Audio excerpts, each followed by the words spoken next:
Good morning students. आज हम pile foundation की बात करेंगे। पाइल फाउंडेशन क्या है? डीप फाउंडेशन का एक पार्ट है ना, डीप फाउंडेशन का एक पार्ट है। डीप फाउंडेशन क्या होता है? इसमें D F upon B is greater than equal to 1 होता है। डी एफ क्या है? डेप्थ ऑफ फाउंडेशन, और विड्थ ऑफ फाउंडेशन का रेशियो 1 से ज़्यादा हो।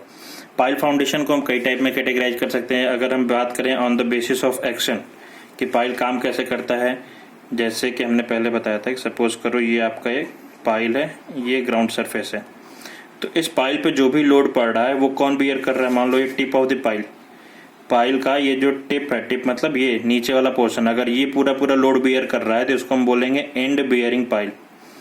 And bearing pile resting on firm strata. Firm strata मतलब किसी हार्ड स्ट्रेटा पे रुका हुआ है। हार्ड स्ट्रेटा या स्ट्रेटम भी बोलते हैं इसको।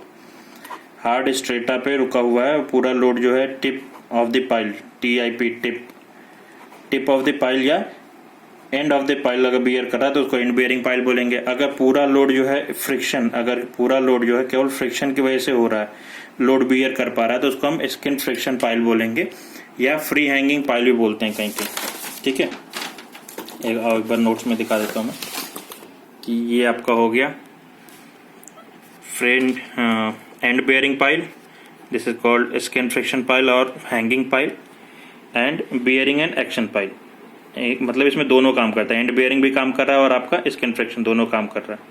पाइल को अगर हम कैटेगराइज करें on the basis of their function, अगर फंक्शन की बेस पर कैटेगराइज करें तो कॉम्पैक्शन पाइल होता है, जो कॉम्पैक्ट करने अपलिफ्ट एंड टेंशन पाइल होता है। Okay, after that sheet pile होता है, फेंडर पाइल होता है। फेंडर पाइल क्या होता है? ये प्रोटेक्ट करता है वहाँ पे जो हार्बर वगैरह, बंदरगाह वगैरह है, वहाँ पे हम फेंडर पाइल काम करते हैं। It is type of sheet pile.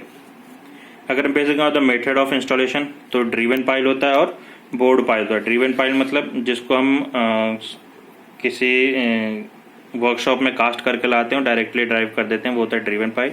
Board pile पहले हम बोरिंग करते हैं, मिट्टी निकालते हैं, उसके बाद उसमें कंक्रीटिंग करते हैं, तो ये होता है बोर्ड पाइल। ओके, आज हम मेनली बात करेंगे how to determine the pile load capacity. Pile load capacity कैसे निकालते हैं? इसके बेसिकली 3 तरीके हैं, स्टैटिक मेथड, डायनेमिक मेथड और फील्ड मेथड।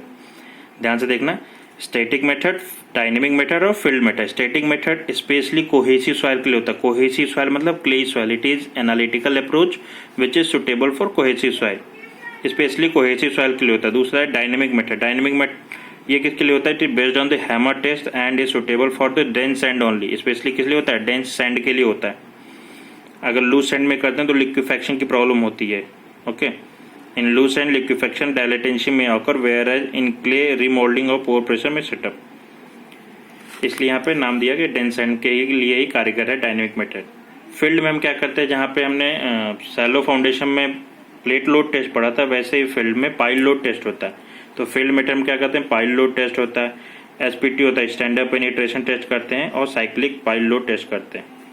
नोट में एक इंपॉर्टेंट नोट लिखा हुआ है, pile load test is the most accurate and best method, but loaded pile और टेस्ट पाइल बिकम वेस्ट। मतलब पाइल लोड टेस्ट में हम क्या करते हैं? पहले पाइल बना लेते हैं, उसके ऊपर हम टेस्ट करते हैं। तो जिस पाइल के ऊपर हम टेस्ट करते हैं वो पाइल आखिरी में क्या होता है? फ्रैक्चर हो जाता है, टूट जाता है। तो वो एक इसका डिसएडवांटेज है कि एक बट लोडेड पाइल और टेस्ट पाइल बिकम्स वेस्ट। जिस पाइल पे हम टेस्ट करेंगे वो पाइल बेकार हो जाती है, hence it is the destructive test.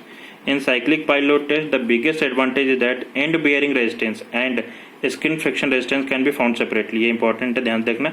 Cyclic pile load ही इकलौता ऐसा टेस्ट है जिसमें हम एंड बियरिंग और एंड स्किन फ्रिक्शन दोनों को अलग अलग निकाल सकते हैं।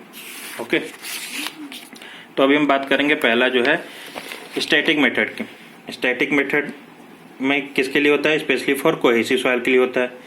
हमने मान लिया ये पाइल है जिसमें एंड बियरिंग लग रहा है, इसको हम एंड बियरिंग को QB से डिनोट कर दिया।